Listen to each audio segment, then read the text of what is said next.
Bien, vamos entonces a ver esta duda respecto a cómo se activaban los linfocitos T helper. Acordate que el helper o colaborador significa ayudante. O sea, ¿qué quiere decir? Que va a intervenir en la activación del linfocito B, por un lado, y del linfocito T citotóxico, por otro. Por eso se le llama helper. Entonces, el linfocito T helper, vos lo podés activar de la siguiente manera. Primero, el linfocito T helper para activarse necesita o solamente se puede activar reconociendo complejos de histocompatibilidad tipo 2. Por lo tanto, solamente se puede activar cuando reconoce una célula presentadora de antígeno. ¿Por qué? Porque las células presentadoras de antígenos son las únicas que tienen complejos de histocompatibilidad tipo 2. Entonces, una célula presentadora puede ser un macrófago, una célula dendrítica. Entonces, solo vas a poder activar un linfocito T helper reconociendo el helper al complejo de histocompatibilidad 2. Y los únicos que tienen complejo de histocompatibilidad 2 son las células presentadoras. Entonces, tu célula presentadora va a procesar el antígeno y lo va a unir al complejo de histocompatibilidad 2. Y eso es lo que va a activar a tu linfocito T helper. El linfocito T helper, cuando se activa, se divide en helper 1 y helper 2, que es un poco lo que, perdón, es un poco lo que les muestran acá. ¿Por qué? Fíjate, acá tenés el helper, acá tenés una célula dendrítica en este caso, que es una célula presentadora, está fagocitando una bacteria, pero podría ser cualquier antígeno, y expone complejos de histocompatibilidad 2 con el antígeno. Eso es lo que reconoce el TCR de tu linfocito T helper. Entonces el helper, cuando se activa, se divide en helper 1 y helper 2. El helper 2 es el que te activa al linfocito B y el helper 1 el que te activa al linfocito T citotóxico. Entonces la única manera de que vos puedas activar a un helper, a un linfocito T helper, es mediante una célula presentadora, porque son las únicas que tienen moléculas, o sea, complejos de histocompatibilidad tipo 2. Y el helper se activa solo reconociendo complejos de histocompatibilidad tipo 2. Entonces, cuando se active, se diferencia en helper 1 y helper 2. El helper 2 te activa el linfocito B, helper 1 te activa el linfocito T citotóxico. ¿Se entendió un poquito mejor ahí? Sí, profe, se entendió. Bien, perfecto. Entonces, ¿qué es lo último que tenemos que ver? Tenemos que ver la parte de cáncer y tenemos que ver un poquito la parte de la sangre. Entonces,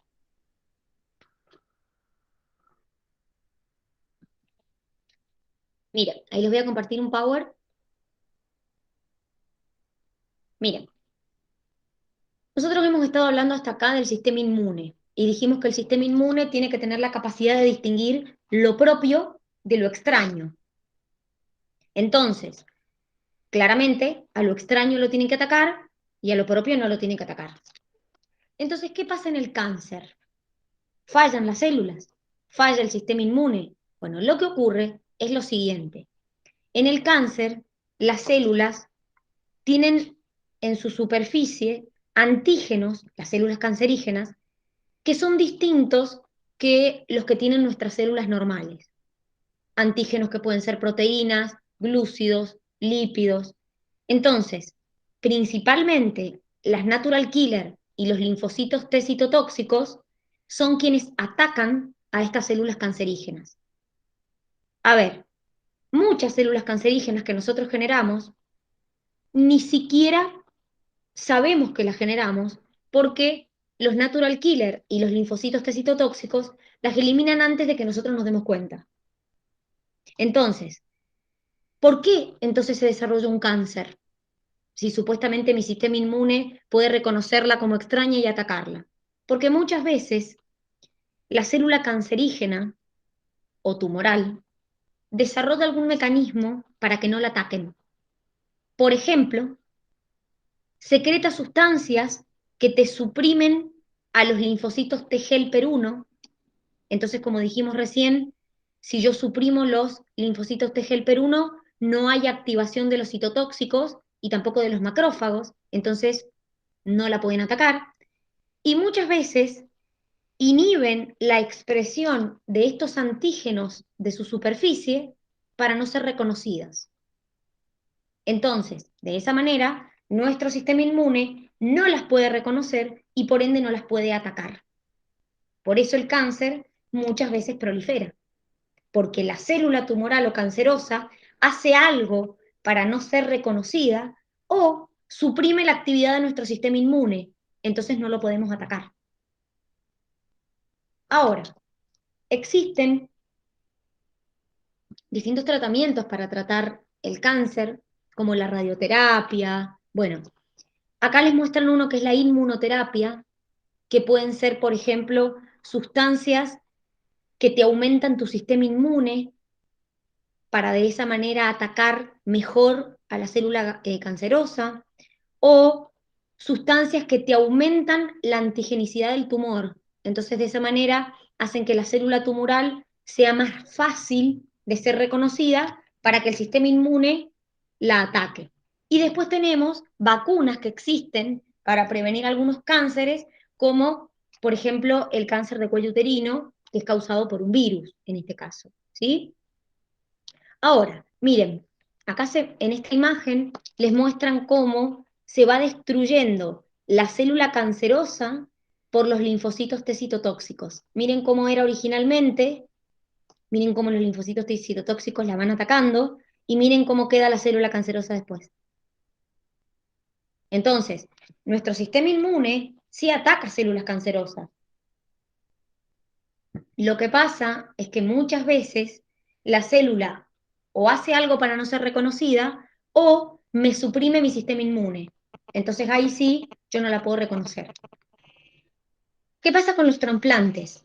Nosotros tenemos el problema de que cuando yo quiero trasplantarle un órgano a una persona, muchas veces lo rechaza. ¿Por qué lo rechaza?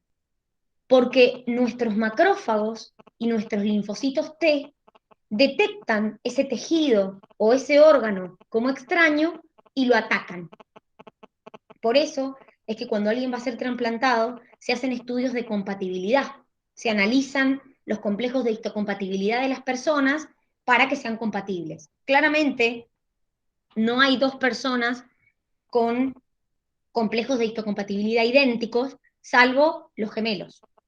Entonces, lo que se busca es que la persona que va a recibir el órgano y la que es donante sean lo más compatible posible. Por eso hay gente que está, por ejemplo, esperando un órgano años y años porque no consiguen un órgano, una persona en realidad, que sea compatible con esa persona. Entonces lo que yo analizo en los trasplantes es justamente los complejos de histocompatibilidad de las dos personas, de la que dona y de la que recibe.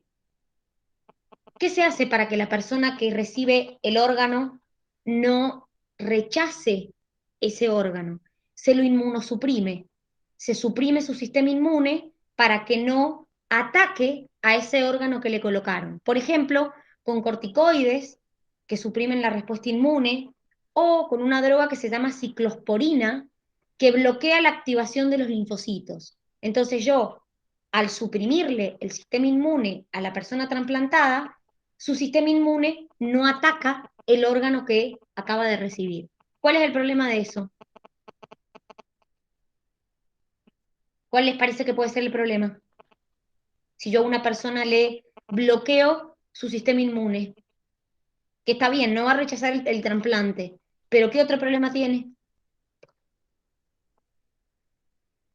Que puede enfermarse fácilmente, ¿no? Exactamente, que está bien, la persona no va a rechazar el trasplante, pero al mínimo antígeno, virus, bacteria que encuentre, se enferma.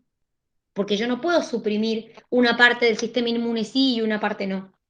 Entonces, las personas que recién son trasplantadas y uno inmunosuprime a su sistema inmune, lo que se hace es permanecen aisladas, con muchos cuidados, porque justamente para que no rechace el trasplante, yo le suprimo su sistema inmune, pero es más susceptible de enfermarse de cualquier cosa. Entonces, ese es el problema de las personas que reciben un trasplante. Entonces, yo necesito con una persona que voy a donar o que va a recibir un órgano ser compatible. Lo que se analiza, alguna vez lo tienen que haber escuchado aunque sea en la tele, no es compatible, se analizan los complejos de histocompatibilidad. Y la mayoría de las veces ni siquiera está la compatibilidad en la familia. Entonces, por ahí una persona que vive en Mendoza encuentra una persona que es compatible en Jujuy.